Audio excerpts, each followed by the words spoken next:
Iran जिस तरह से इस्राएली शहरों पर हमला कर रहा है, इसका खमियाजा वहां के आम लोग भुगत रहे हैं। अब हाइफा के मेयर ने शांति की गुहार की है। जी हां, सुनने में बहुत अजीब लगता है दोस्तों। जिस इस्राएल ने ईरान पर जंग थोपी, अब वहां के एक मेयर शांति के लिए गिड़गिड़ा रहे हैं। सही सुना आपने दोस्तों।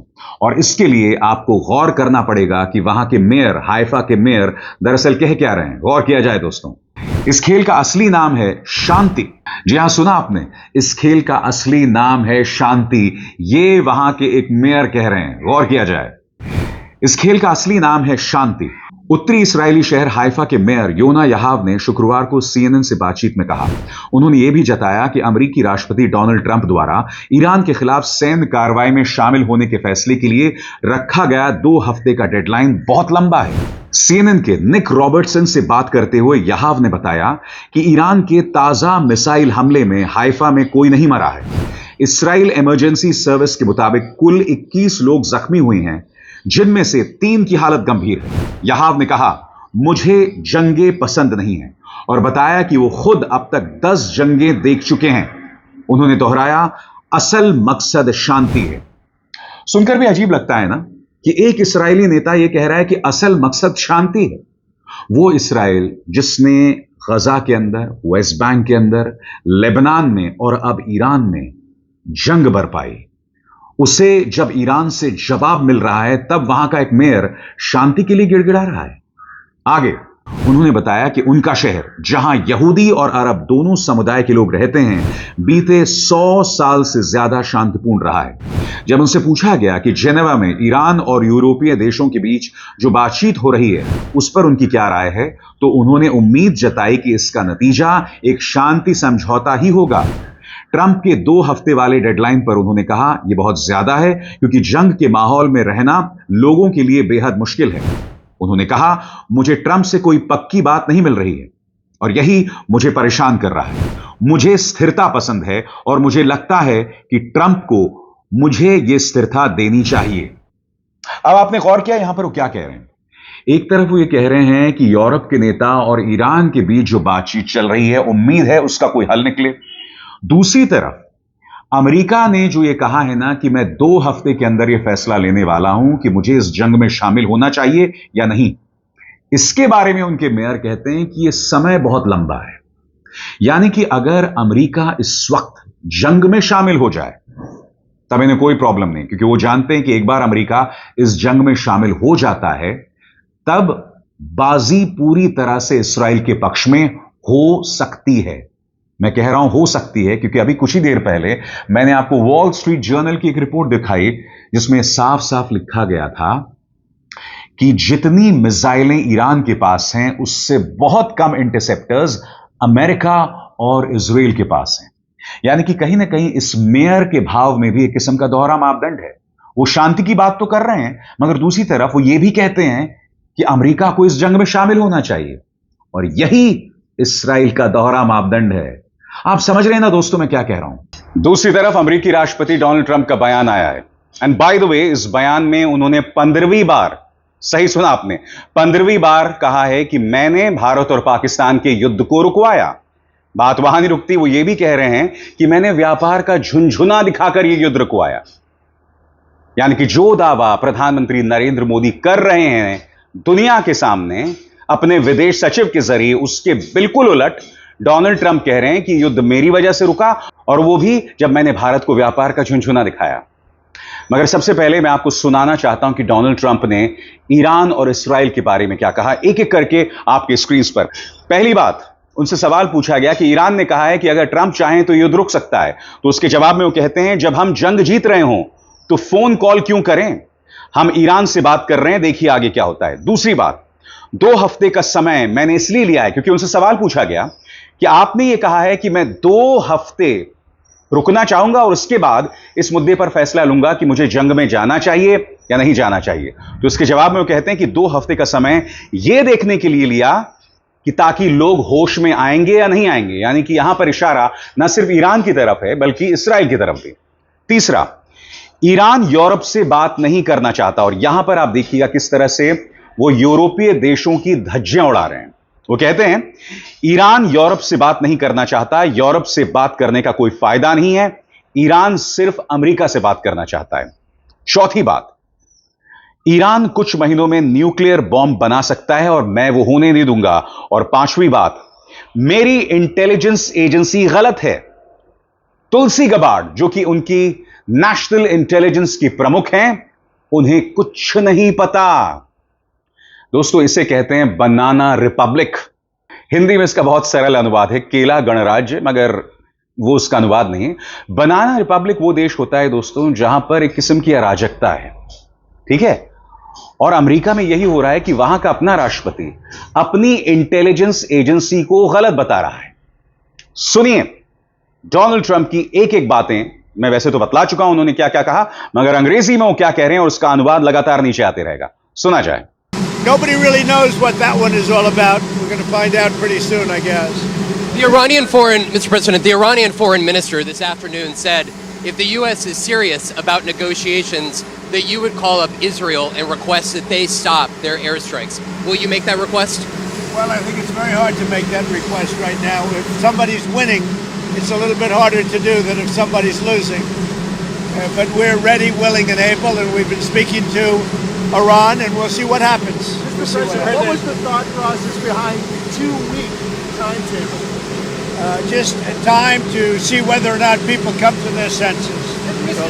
President, did the Europeans help at all in talking with the Iranians? No, they didn't help. No. 20, Iran doesn't want to speak to Europe. They want to speak to us. Europe is not going to be able to help in this one. 20 years ago, you were skeptical of a Republican administration that attacked a Middle East country on the idea of questionable intelligence of weapons of mass destruction. How is this moment different with Iran? Well, there were no weapons of mass destruction. I never thought there were. And that was somewhat pre-nuclear. You know, there was a nuclear age, but nothing like it is today. And it looked like I'm right about the material that they've gathered already. It's a tremendous amount of material. And I think within a matter of weeks, or certainly within a matter of months, they're going to be able to have a nuclear weapon. We can't let that happen. I was very much opposed to Iraq. I said it loud and clear, but I was a civilian, but I guess I got a lot of publicity. But I was very much opposed to the Iraq war. And I actually did say, don't go in, don't go in, don't go in. But I said, if you're going to go in, keep the oil. But they didn't do that. What intelligence do you have that Iran is building a nuclear weapon? Your intelligence community has said they have no evidence that they are at this point. Well, then my intelligence community is wrong. Who in the intelligence community said that? Your Director of National Intelligence, Tulsi Gabbard. She's wrong. और आगे बढ़ने से पहले एक जरूरी संदेश। मेरे कार्यक्रमों के लिए आप नोटिफिकेशन का इंतजार मत कीजिए। मेरे चैनल में जाइए और खुद जाकर कार्यक्रम देखिए और रहिए अपडेटेड। आपने सुना दोस्तों, डोनाल्ड ट्रंप से सवाल पूछा गया था कि क्या आप फोन कॉल करेंगे इस युद्ध को रोकने के लिए। तो इसके जवाब में ट्रंप ने कहा था कि भाई, अगर हम युद्ध जीत रहे हैं तो फोन कॉल की क्या जरूरत है। यह बात किसने कही? आपकी स्क्रीन पर यह है दोस्तों माजिद फरहानी, जो कि राष्ट्रपति मसूद पेजेश्कियां के सलाहकार हैं। और वो कह रहे हैं कि अमेरिका के एक फोन कॉल से यह युद्ध रुक सकता है। इसके मायने को समझिए दोस्तों। आपको समझना पड़ेगा कि हाथी के दांत दिखाने के कुछ, खाने के कुछ और। यह मुहावरा न सिर्फ इसराइल के लिए फिट बैठता है बल्कि ईरान के लिए भी। क्योंकि हो क्या रहा है, राष्ट्रपति पेजेश्कियां हो या सुप्रीम लीडर खामेनी हो, वो अपनी जनता के सामने एक साहसी चेहरा पेश कर रहे हैं, मगर दूसरी तरफ उनके जो सलाहकार हैं, उनकी जो बैकरूम टीम है, उनके जो विदेश मंत्री हैं, वो लगातार मामले को कंट्रोल करने की कोशिश कर रहे हैं। यही इसराइल के संदर्भ में हो रहा है।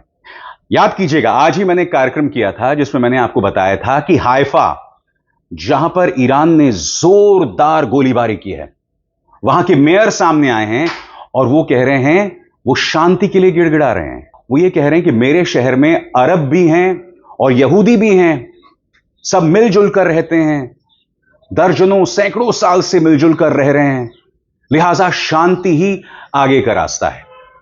अब इसराइलियों को गांधी की याद आ रही है। क्यों? क्योंकि ईरानी मिसाइल इसराइली शहरों में पहुंच रहे हैं।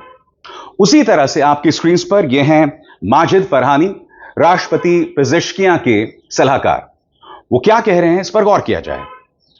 अगर अमेरिकी राष्ट्रपति डोनाल्ड ट्रंप इसराइल को ईरान पर हमले रोकने का आदेश दें तो ईरान के साथ कूटनीतिक बातचीत बिल्कुल आसानी से दोबारा शुरू हो सकती है।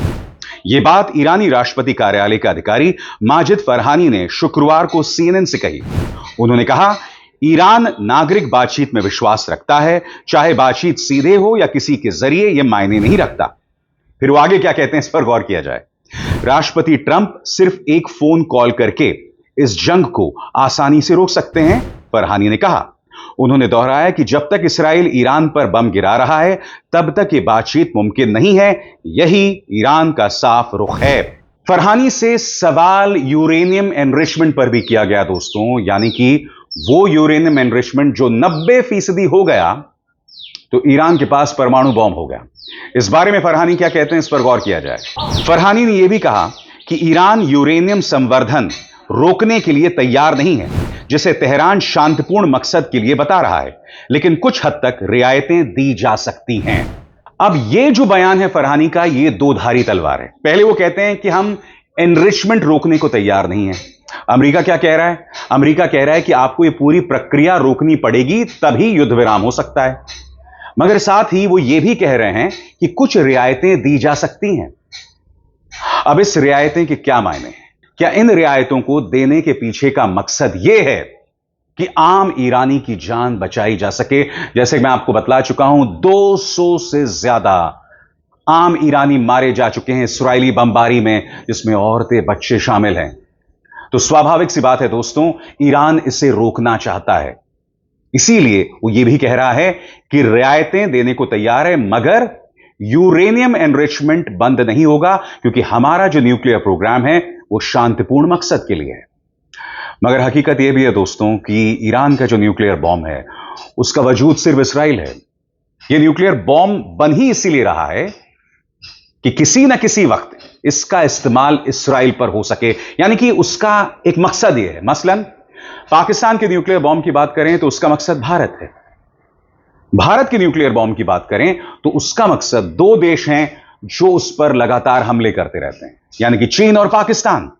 हर देश के स्ट्रैटेजिक प्रोग्राम का, सामरिक प्रोग्राम का एक लक्ष्य होता है, और ईरान के परमाणु बॉम्ब का लक्ष्य इसराइल है। मगर दूसरी तरफ ईरान बातचीत को भी मौका दे रहा है। उनके विदेश मंत्री अरागची लगातार कोशिश कर रहे हैं, और इस बारे में इंटरनेशनल एजेंसीज क्या कह रही हैं, इस पर गौर किया जाए। ईरान पर हमला करने से पहले ट्रंप द्वारा 2 हफ्तों की बातचीत की खिड़की खोलने का फैसला शांति समझौते की एक हल्की, भले ही मुश्किल उम्मीद जरूर देता है। इस वक्त जेनेवा में ईरान, ब्रिटेन, फ्रांस और जर्मनी के विदेश मंत्रियों के साथ बातचीत कर रहे हैं, जिसमें यूरोपीय संघ के विदेश नीति प्रमुख भी शामिल हैं। संघर्ष शुरू होने के बाद यह पहली बार है जब ऐसे नेता आमने सामने मिल रहे हैं। कई दिनों तक ट्रंप प्रशासन की तरफ से लगातार आक्रामक बयानबाजी के बाद अब यह संभावना बनी है कि शायद सैन्य कार्रवाई से बचा जा सके। असल में खुद ट्रंप की टीम के अंदर भी इस बात को लेकर भारी मतभेद हैं कि ईरान पर सीधा हमला किया जाए या नहीं। और दूसरी तरफ यह चिंता इस्राइल के स्तर पर भी है। आपके स्क्रीन पर बेंजामिन नेतन्याहू, वो कह रहे हैं कि ईरान के पास अब भी 28,000 मिसाइलें हैं, 28,000 बैलिस्टिक मिसाइलें हैं, जिसमें बड़ी तादाद में फतह 1 जैसे हाइपरसोनिक मिसाइल्स हैं। इसका मतलब समझते हैं दोस्तों, क्योंकि आज सुबह ही मैंने आपको बताया था कि वॉल स्ट्रीट जर्नल की इस रिपोर्ट के मुताबिक, एक अमेरिकी अखबार की इस रिपोर्ट के मुताबिक, जितने इंटरसेप्टर्स इजराइल और अमेरिका के पास हैं, इंटरसेप्टर्स यानी कि जब मिसाइल आती है तो उसे रोकने का जरिया, उन इंटरसेप्टर्स से कहीं ज्यादा ईरान के मिसाइलों की तादाद है। यह चिंता अमेरिका को भी है और बेंजामिन नेतन्याहू को भी। और इस बारे में वो क्या कहते हैं, इस पर गौर किया जाए। प्रधानमंत्री बेंजामिन नेतन्याहू ने हाल ही में कहा था कि ईरान के पास लगभग 28,000 मिसाइलें हैं। उन्होंने यह भी कहा कि ईरान की बढ़ती मिसाइल ताकत को देखते हुए उसके परमाणु कार्यक्रम को खत्म करना जरूरी है। नेतन्याहू ने जोर देकर कहा, हमारा लक्ष्य ईरान के परमाणु कार्यक्रम को नष्ट करना है और हमारे पास ऐसा करने की क्षमता है। इसके अलावा नेतन्याहू ने कहा कि इस्राइल ने ईरान के मिसाइल लॉन्चर्स का आधे से ज्यादा हिस्सा तबाह कर दिया है, जिससे ईरान की मिसाइलों की संख्या से ज्यादा उसके लॉन्चर्स को नष्ट करना मायने रखता है।